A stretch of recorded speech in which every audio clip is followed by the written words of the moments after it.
Magandang hapon po sa inyo lahat.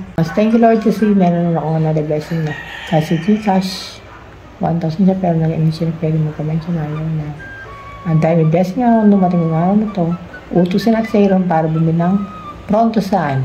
Sinimulan ko na nga mag-ayos. Tara, punta tayong Olongapo. Paalam na nga ako kay mama. Hapon na nga ako umalis dahil may online class. Bukod pa dun, ang init sa labas. Parang ako, hot. Ang tagal ko nga pala naghintay dyan, 1 oras. Grabe nga, ang tagal mong dumating sa buhay ko. Parang iba na yun, boy ah. Mabuti na lang talaga nakita ko si Kuya Louie. Eh di ayun, sinabay na ako papuntang Olongapo. Kamsamida. Siguro kung hindi ako sinabay ni Kuya Louie, gabi na ako makakasakay. Oo nga pala, gusto ko nga pala magpasalamat sa nagbigay ng tulong. Tamang-tama, ubos na ang prontosan ni mama. Ayan nga, nandito na tayo sa Olongapo. Thank you nga pala kay Kuya Louie. Nakatipid pa ako sa pamasahe. Sakay na pala ako ng yellow jeep. Buhay, dito nga lang pala nakakabili ng prontosan. Sa ibang pharmacy, wala. Prontosan nga pa.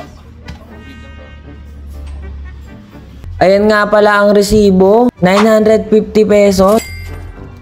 Natry na nga pala namin mag-ikot sa ibang pharmacy para mas mapabilis ang pagbili namin ng prontosan. Bukod pa doon para hindi malayo kaso wala talaga, doon lang meron. Grabe nga maglakad, parang siga sa kanto. Bumili na rin pala ako ng suyod at saka suklay. Pagkatapos nun, sumakay na ulit ako ng yellow jeep para umuwi. Ay, hindi pa pala ako uwi. Pupunta ako ng SM Central para mam-prank. Uy, tara hanap sa loob. Maglit nga lang pala ako sa Marikit. Alam mo ba, boy, dati akong dancer. Kaso sa school lang ako nasayaw. Feeling ko ang galing-galing ko pa nun. Paano ba naman tumitili sila? Tapos lagi kaming nananalo. Boy, putulin ko muna yung kwento ko. Nakakita na kasi ako ng pwedeng i-prank sa SM Central. Target locked. Grabe nga, ang tagal kong hinanap si ate. Pero legit ang kaba ko, boy. Pwede mo akong videoan? Pwede mo akong videoan? Bale, bibidyoan mo ako. Akit lang ako dun sa escalator, tapos bababa. Bale, dito ka lang sa baba. Grabe nga yung ngiti ko dyan, parang tango. Hindi ko nga alam kung saan ako natatawa o kinikilig lang talaga ako kay ate. Ayan na nga, nagpa-video ako kay ate. Isipin mo, magpapabidyo ka sa ibang tao. Tapos hindi mo pa kilala. Pinabilis ko na lang yung video. Pero binidyoan niya ako ng 3 minuto. Bang galing, boy. Para lang akong eng-eng. Katayo lang si ate habang nagbibidyo sa akin. Habang ako umikot lang sa escalator. Pwede kayo sama sa vlog, te? Anong pangalan niya? Pao? Nice to meet you. Anong magagawa? Laging natutulala tuwing lumalapit ka. Hindi naman, sakto na. Hey, that's pretty good. Nagpaalam na pala ako sa baby ko. Kay Pao pala. Uy, sana makita kita ulit. Ayan nga, habang palis ako, naalala ko pa rin siya. Oo nga pala, kailangan ko pang bumili ng iba pang kailangan. Si Pao naman kasi. Sinulit ko nga lang pala ang pagpunta ko sa Olongapo. Madalas kasi lagi rin ako nasa bahay. Lalabas lang naman ako pag may pasok sa school. O di naman ay magbebenta ng mga paninda. Bakit?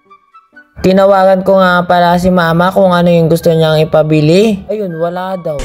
Isipan ko na lang na bumili ng pangsalad.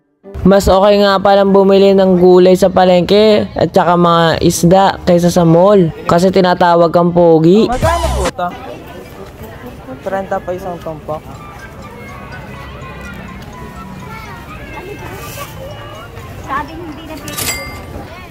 Sumunod naman na binili ko, pipino at saka carrots. Boy, tignan mo, ang laki nito oh. Mataba, mahaba. Siguro mga 10 inches to.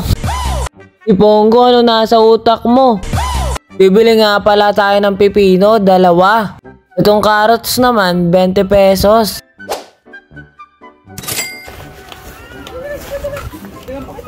Sumunod naman ay bibili tayo ng manok.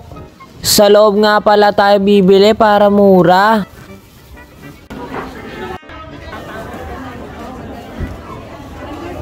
Ganyan nga pala kaingay sa palengke. Grabe nga ang sipag nila magsisigaw-sigaw para lang mapansin ng mga dumadaan. Kahit hindi nga ayun ang bibilin mo, mapapabili ka na lang talaga. Ikaw ba naman utuin sabihan kang pogi kahit hindi naman talaga? Magkano yung manok? Manok? 450 na lang? Pwede pa yung mabawasan kung gusto mo talagang tumawad. Nasa iyo na lang kung paano mo sila bulain at pababain yung presyo. Grabe, ang daming ang bumibili. Patient is the key. Balang araw mapapansin din tayo ni Pao. Hoy! Tayo magkano to? 165 nga pala yung hotdog. Yung tosino naman, 65 isa. Dalawa nga pala binili ko nun. Tapos mayonnaise na tag 95. Ganun sana, may resibo, hindi tulad ng ibang politiko. Yun lang, bye-bye. Salamat sa suporta.